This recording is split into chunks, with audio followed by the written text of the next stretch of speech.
Good morning student, जैसे कि हम चैप्टर नंबर 7 पढ़ रहे थे। तो अब हम जानते हैं कि conservation of forest and wild animal यानी कि बायोडाइवर्सिटी।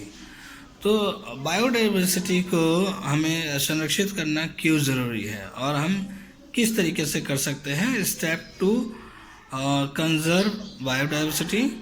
हमने ये पढ़ लिया था कि क्यों ज़रूरी है। अब हम पढ़ेंगे कि हम कैसे कर सकते हैं।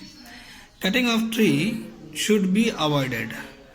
जो पेड़ों की जो अंधाधुंध कटाई चलती है उसको रोकना चाहिए। Planting of tree should be undertaken, मतलब एफॉरेस्टेशन करना चाहिए यानी कि पेड़ पौधे लगाना चाहिए और वो हमें एज ए गारंटेड लेना चाहिए। Hunting of animal which is ban should be strictly enforced. जो जानवरों का जो शिकार होता है उसके ऊपर रोक लगा देनी चाहिए और बहुत ही ज़्यादा शक्ति के साथ। Illegal trade in animal skin and elephant tongues should be checked. जो तस्करी जो होती है उनको रोकना चाहिए। जो जानवरों के खालों का या एलिफेंट के दांतों का जो तस्करी होती है उसको रोकना चाहिए। Depends on wood as a fuel should be reduce.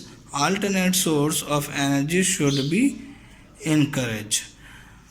जो लकड़ियों पे आधारित जो फ्यूल होते हैं उनको रोकना चाहिए और उसके लिए कोई दूसरा उपलब्ध खोजने चाहिए।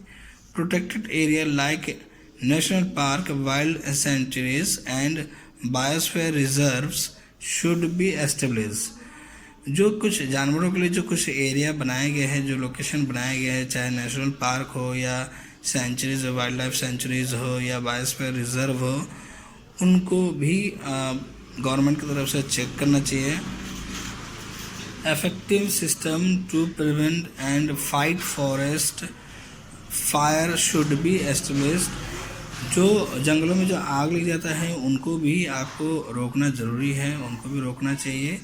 Regular survey to monitor the population of all species in the forest should be conducted. और हमेशा बीच बीच में हमें चेक करना पड़ता है कि जो जातियाँ जो पनप रही है उनके और भी कितने बच्चे हो गए या कितने उनकी पॉपुलेशन हो गई है।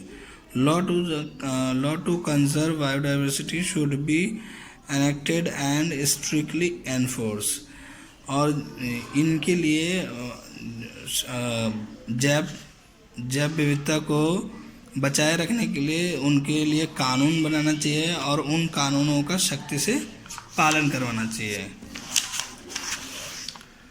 10 है environment awareness program for the masses should be conducted on a large scale. और जो ये एनवायरमेंटल जो अवेयरनेस प्रोग्राम होता है उसको बड़े पैमाने पे करना चाहिए। Non governmental organism NGOs should be provided encouragement to undertake conservation work. इसमें NGO को भी हस्तक्षेप करना चाहिए, NGO को भी इसके बारे में समझना चाहिए और लोगों को समझाना चाहिए। इस वीडियो में इतना ही। आगे के लिए हमारा नेक्स्ट वीडियो देखें।